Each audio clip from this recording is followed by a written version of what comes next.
Bonjour chers parents, d'abord je vous souhaite une bonne année 2022 et ce que je vous souhaite c'est de la santé, que ce soit de la santé physique ou de la santé mentale. Je pense que cette année ce sera l'enjeu principal.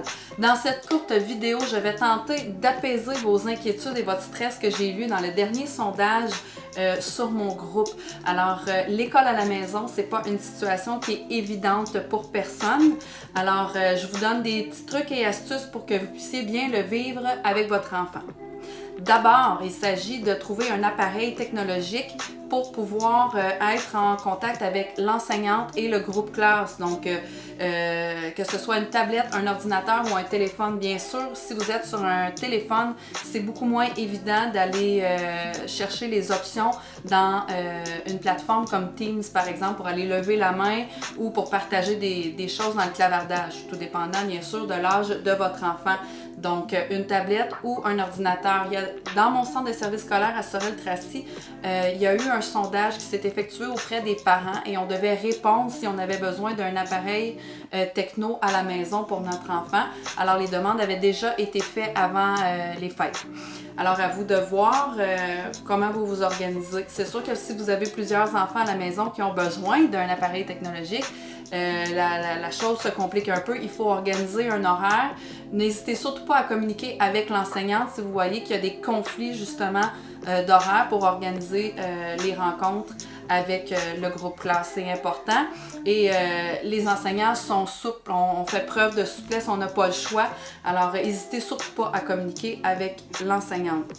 Quand votre enfant s'installe devant son appareil technologique, assurez-vous qu'il ait des écouteurs parce qu'il y a des retours de son et c'est très désagréable dans une rencontre quand il y a des retours de son.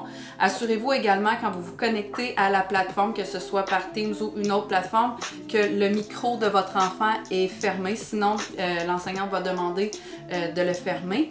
Assurez-vous qu'il ait aussi des feuilles et un crayon près de lui. Peut-être que l'enseignante a aussi fourni du matériel avant de partir pour le congé des fêtes. Assurez-vous qu'il ait tout ça à sa proximité.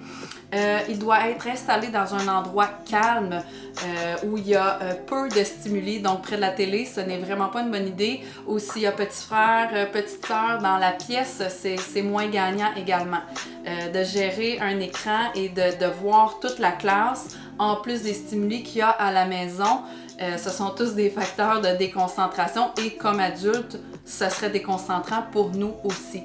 Donc, assurez-vous de l'installer dans un endroit qui est calme et tout dépendant aussi de l'âge de votre enfant et de son habileté avec les technologies. Assurez-vous d'être tout prêt parce que si l'enseignante lui demande, par exemple, d'ouvrir son micro, de le refermer pour répondre à une question, si vous êtes tout prêt, il y aura beaucoup moins de panique et de stress chez votre enfant. Ensuite de ça, je vous donne des sites internet, plusieurs sites où vous pouvez trouver par exemple des exerciceurs ou des jeux éducatifs si vous voulez en faire plus avec votre enfant à la maison. Bien sûr que l'enseignante fournit du travail, mais j'ai souvent des parents, moi, qui m'écrivent, qui me disent « Ouais, mais là, je veux aller plus loin, je veux en faire plus. » Donc, je vous fournis la liste des exerciceurs et des sites. Alors voilà, j'espère que mes conseils vous apaisent quelque peu. Si vous avez des questions, si j'ai pas répondu à vos questionnements, n'hésitez surtout pas à me les écrire dans les commentaires. Donc le but de ce groupe, c'est d'échanger pour pouvoir répondre aux conseils, aux questions de tout le monde. Bien sûr, je n'ai pas les réponses à toutes les questions, mais il y a d'autres intervenants du milieu scolaire qui peuvent aussi répondre. Alors, je vous souhaite à tous une bonne semaine, un bon début d'école à la maison.